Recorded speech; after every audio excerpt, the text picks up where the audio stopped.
Bienvenue dans le podcast des leaders holistiques. Je suis Christophe, ingénieur, artiste holistique.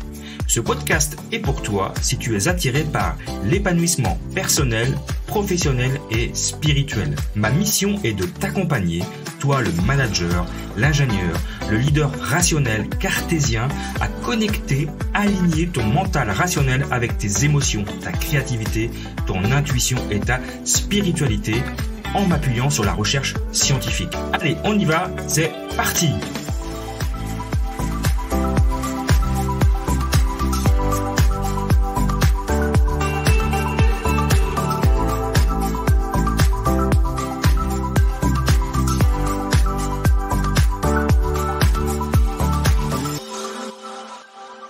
Tous les ans, au 1er janvier, en tout cas au 31 décembre à minuit, on souhaite la bonne année et on prend les bonnes résolutions.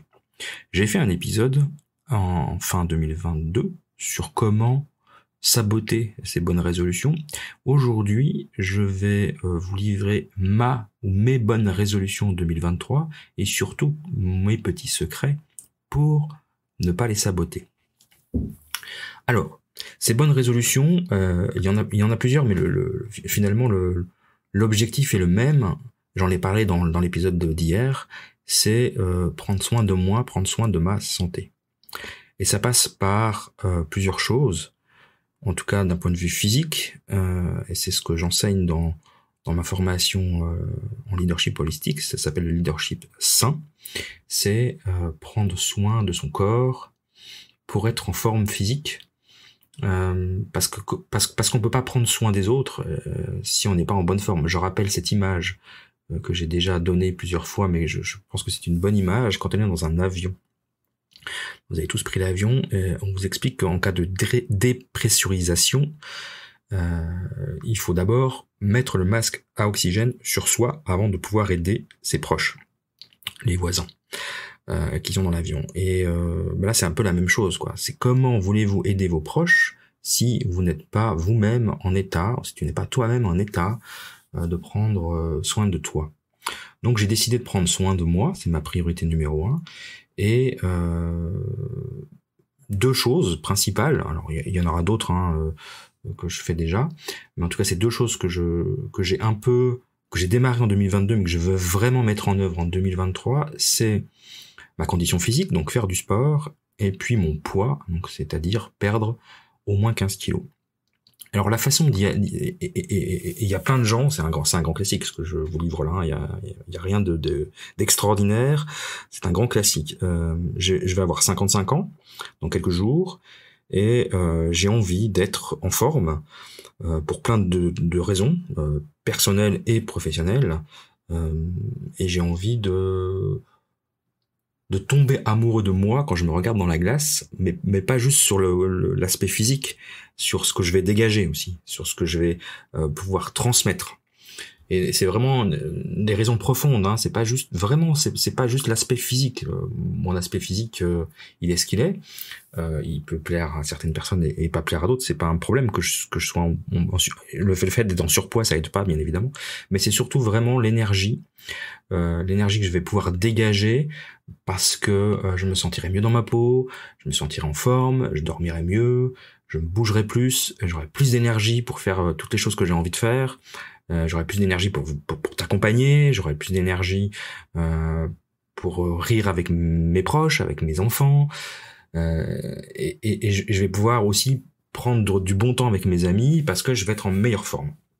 Et donc les deux axes de travail que je me suis donné, hein, c'est les routines sportives, et pour ça j'ai deux secrets.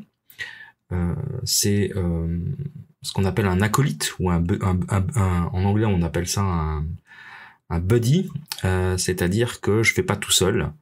On se motive avec un copain. Alors un copain qui est plus qu'un copain, parce que c'est Dominique, hein, Dominique Sicotte, qui est mon frère de l'autre côté de la mer, comme il le dit si bien, puisqu'il est québécois, il habite de l'autre côté de l'Atlantique, et on est tous les deux dans ce challenge de fitness, et on se fait coacher par Marie-Ève Tétrault, pardon, excuse-moi Marie-Ève, j'écorche ton nom de famille, par Marie-Ève Tétrault, qui est notre super coach québécoise, qui nous suit de près, qui est évidemment adorable, mais qui sait se faire entendre, bien évidemment. Donc un coach qui va me suivre, qui me suit déjà, et un acolyte avec qui je fais alors on fait pas forcément les mêmes entraînements, mais en tout cas on s'automotive, on s'entraîne tous les deux pour pouvoir avancer. Donc ça, c'est vraiment les deux secrets, je pense, que parce que tout seul, hein, moi j'ai déjà tenté de faire des trucs tout seul, ça marche pas. Je vais à la salle pendant 2 mois, 3 mois, puis après ça retombe parce que je perds la motivation. Donc le fait d'être avec un acolyte et avec une coach, je pense que c'est vraiment le secret.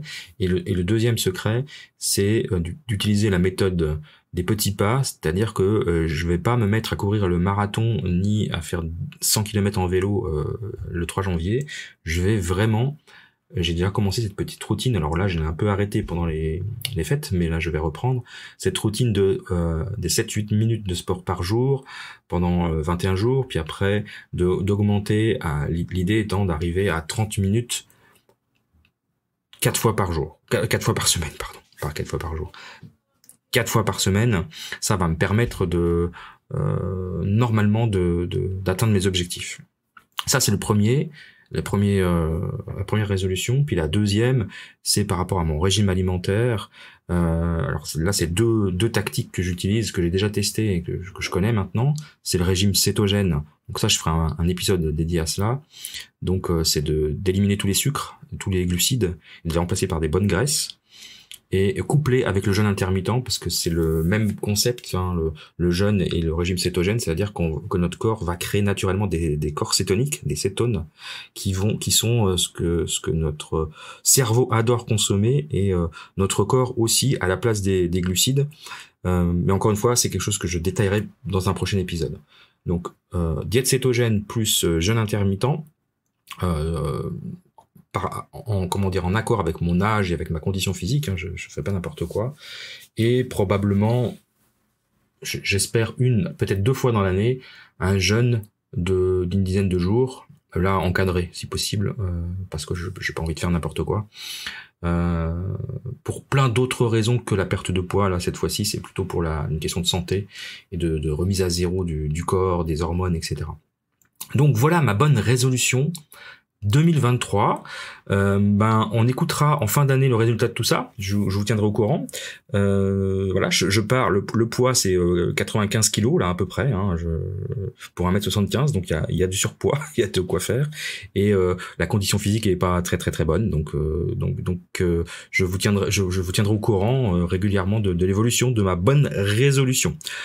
En attendant, je vous embrasse et je vous retrouve dans un prochain épisode.